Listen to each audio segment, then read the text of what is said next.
Welcome back. The Soul Store is a popular Indian clothing brand that has gained widespread recognition for its quirky, pop culture-inspired merchandise. Established in 2013, the brand specializes in casual apparel, accessories and collectibles that cater to fans of iconic movies, TV shows, superheroes and gaming franchises, including shows like Friends, characters from Disney, Marvel, DC, Indian mythology and more. It currently offers a wide range of products including t-shirts, hoodies, footwear and more, blending comfort with unique fandom-driven themes. And recently, cricketer Hardik Pandya, who has been a brand ambassador for the Soul Store since 2022, has now become an investor in the company. To tell us more about their plans ahead, we are joined in by Vedang Patel, co-founder of the Soul Store. Vedang, welcome to CNBC TV 18. Thank you, Shivani. I'm so excited to be here. So Vedang, tell us more about onboarding, Hardik Pandya as your major strategic investor. I know that you have an association with Hardik since 2022 when he became your brand ambassador. So tell us more about this partnership. So I think the reason we really wanted Hardik to become a brand ambassador back then is one, he is a homegrown Indian success story. Love that, right? And that's what the Soul Store is of sorts. So we relate to that.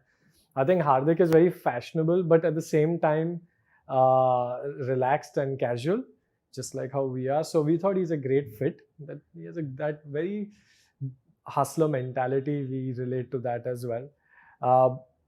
And then every time he came for a shoot, we used to really love the quality of clothes, and he couldn't believe that they were made by an Indian brand. He's like, "Ye to hoga wo." And then we were talking, and we told him that, we want to go international as well. Why international? Because we're truly unique.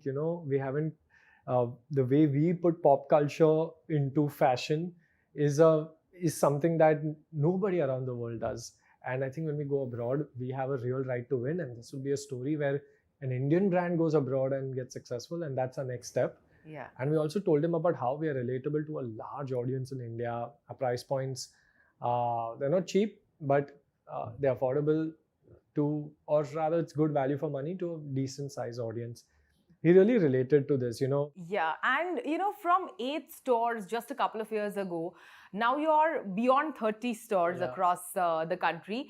You plan to open 5 more by the end of November, I believe.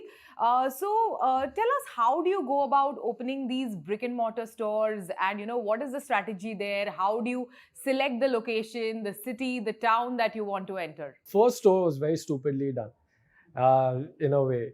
We just wanted to start a billboard in Bandra, and then the cost of a billboard was so much that we realized that rent is equally cheap.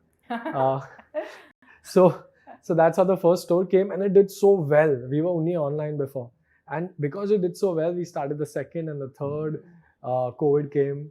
Once COVID, dissipated, then we went really aggressive on the store strategy, and the return on capital employed at our store is just good business sense. We have 30 plus stores. Every single store is profitable till date in every month. So I'm so glad for it. And the reason is not because we have great algorithms of inventory, etc. I think we just have great product market fit. We have a very unique product. People love the price point, the design, the quality, and they just pick it up. So we're very excited about how our stores. And what generates, the revenue for you? Is it the brick and mortar, the physical stores, or, your online? So about 55-60% of our revenue comes from our own website. Yeah. About 20%, 25% comes from our own stores, and about 15 to 20% comes from all your marketplaces combined, like Myntra, Amazon, etc. So we control about 80-85% of our sales directly with the customer. We're not dependent on anyone to give us an order. So that helps us create this loyal customer base. We have high retention rates or repeat rates, whatever you call it, and that builds the community that we are creating. So we're very excited to continue growing these two direct channels, and at the marketplaces grow organically as they do. Yeah, and you're known for, your pop culture merchandise, from Harry Potter to Friends to Star Wars. Tell us, how do you take the feedback from the community to create some of this merchandise that you have? How we take feedback, I think it starts very first principles, because everyone here is a fan. Even if you come to my home today, it's pretty playful. Like, you'll see a table this size with a Star Wars Lego being created. It's over 100. It's a lot of pieces. It takes months. Then you'll see Thor's hammer, a shield, even my office. And everyone here also is the same. So the first idea though comes internally. Then we sit and look at consumer requests which we keep getting. We look at search data which you see on Google, etc. And then we decide whether a particular fandom is going to work or not.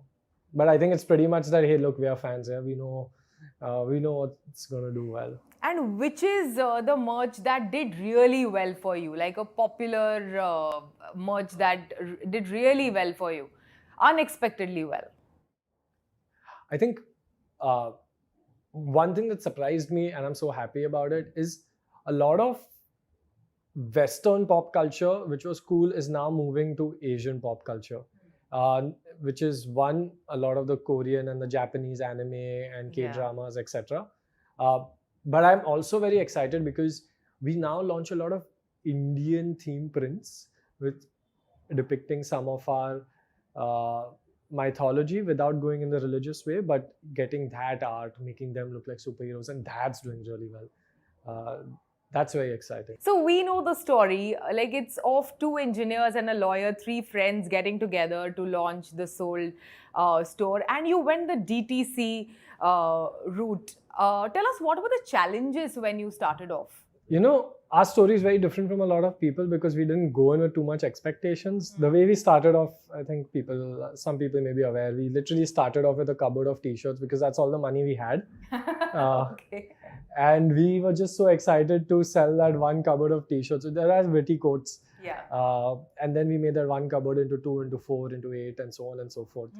All the capital I personally put into the business is about $1.5 lakh, and the three of us combined put in about 5 lakhs or so, and that's what we grew it from. So I think the challenge is, I think that's a strength, because you're just so focused on doing good business. You're just so focused on getting things right. You're not focusing on growth. You're not focusing on burn, etc. Just good products, because we have fans and customers are fans, and we want to make sure that people get it right. If I were to ask you, what are the categories that are doing well for Soul Store? Is it apparel?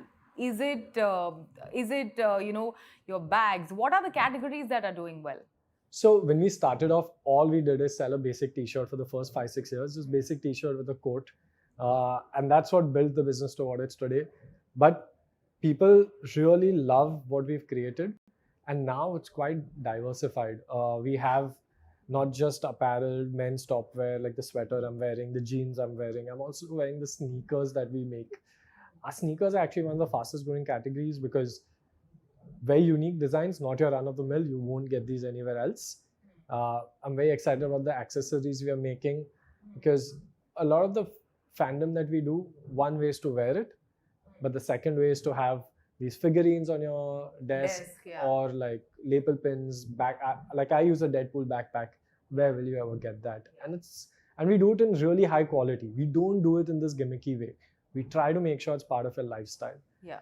So that works really well. But apparel is still the largest revenue. Apparel will be the largest revenue. A lot of the others are like new. Yeah. But what's very interesting is, I think in 2018-19, about 90% of our revenue came from licensed merchandise. Yeah. Today, more than 50% is non-licensed merchandise, like what I'm wearing here, for example. That's pretty exciting because we've truly created a brand that people relate to. All the best for that. Thank you so much. Thanks for joining us. Thank you so much for having me. With that, it's a wrap on Storyboard this week. You can catch all of our content on Facebook, X and YouTube. Thanks for watching. We will be back same time next week. See you soon.